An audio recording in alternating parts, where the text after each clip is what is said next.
I'm Miley Oye. I work at Google as a developer programs tech lead, normally from our headquarters in Mountain View, California. But today, I'm at home in San Francisco to talk about the 5 most common mistakes I find in SEO. Mistake number 1 is working on SEO before your site has a value proposition. Ask yourself, why would a user choose my site in search results? Let's say you have a site that promotes your offline business, like a local bike repair shop. What differentiates your business from your competitors? Are you a nonprofit organization?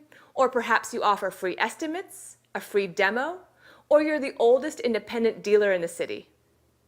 Or if you're an e-commerce site, what separates your site from the others? Do you have lower prices, free shipping, great customer service, or better product descriptions? Starting with a value proposition simplifies SEO. No matter where your site ranks in search results, if you want to stay on top, searchers need a value prop to click on your site, to come back and revisit your site, and to recommend your site to their friends. Start with a value prop and then focus on a quality user experience. Let's move to mistake number 2. A segmented approach to SEO. I call this the bento box approach because I'm Japanese and it's like your dinner plate with every item segmented and none of it working together. It's great for your sushi and your salad.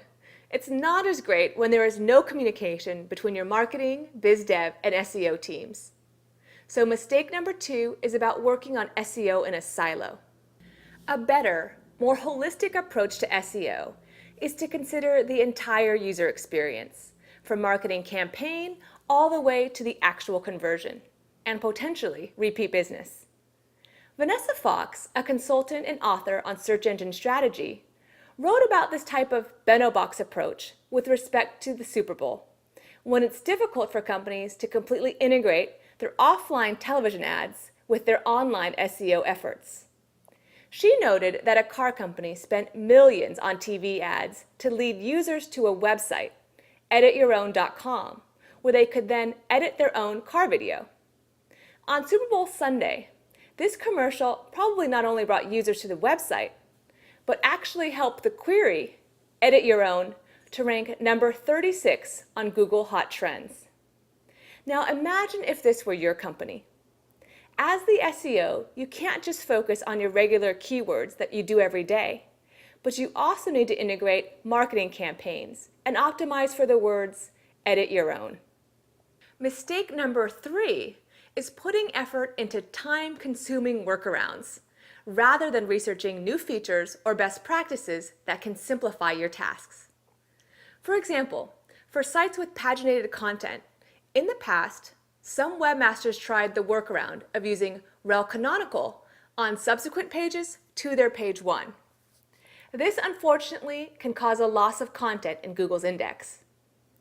The good news is that there are new best practices. We now support rel next and rel prev markup, so your paginated article or product category is treated as a single series, rather than having page rank diluted into the various components. Also in the past, to have several new or updated pages crawled as quickly as possible, webmasters might have performed the lengthy task of updating their sitemap with the new URLs, then uploading the new sitemap file, and then submitting it to Google. But in 2011, we expanded Webmaster Tools Fetch's Googlebot, so that per week you can submit up to 500 new or updated URLs that you'd like to be crawled, or up to 10 URLs that you'd like crawled along with their linked pages.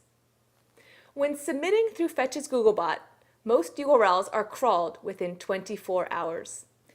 An easy way to stay in touch of new features and best practices is to subscribe to the Webmaster Central blog. Now, while mistake number 3 is about time-consuming workarounds, often because an SEO isn't as up-to-date, mistake number 4 is along a similar spectrum, but now it's getting caught in SEO trends. In the early days of search engines, both webmasters and search engines chased the user. We were running the same race. get more users to visit and convert. Then, as the market matured, things went a little crazy. It was as if this race split into two simultaneous races. And rather than chasing users, some websites started chasing search engine algorithms. In over 6 years at Google, I've seen SEO trends take many forms.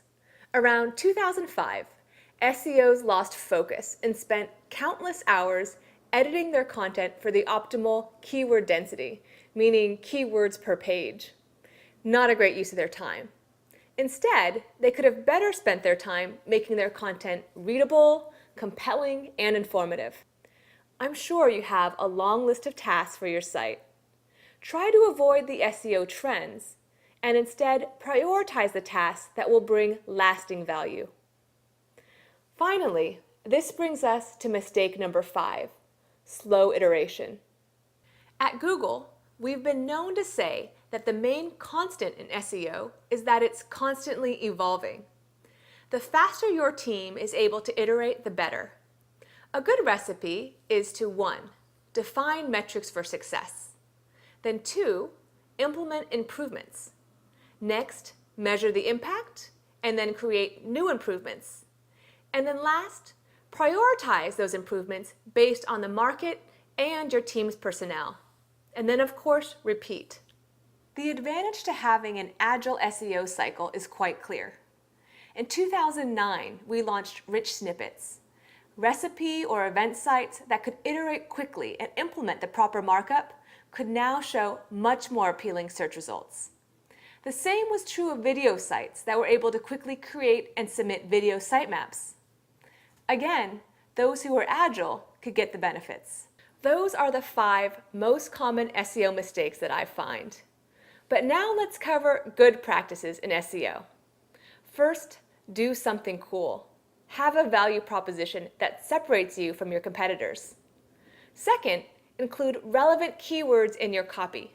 There's no need to think about keyword density, but make sure your content includes the keywords people actually search for. 3, be smart about your tags, title tags and meta description tags, and your site architecture. 4, sign up for email forwarding in Webmaster Tools.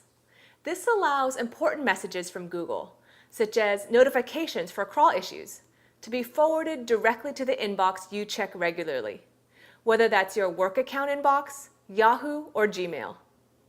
5, attract buzz. This helps bring natural links, great reviews, votes, +1s, and follows.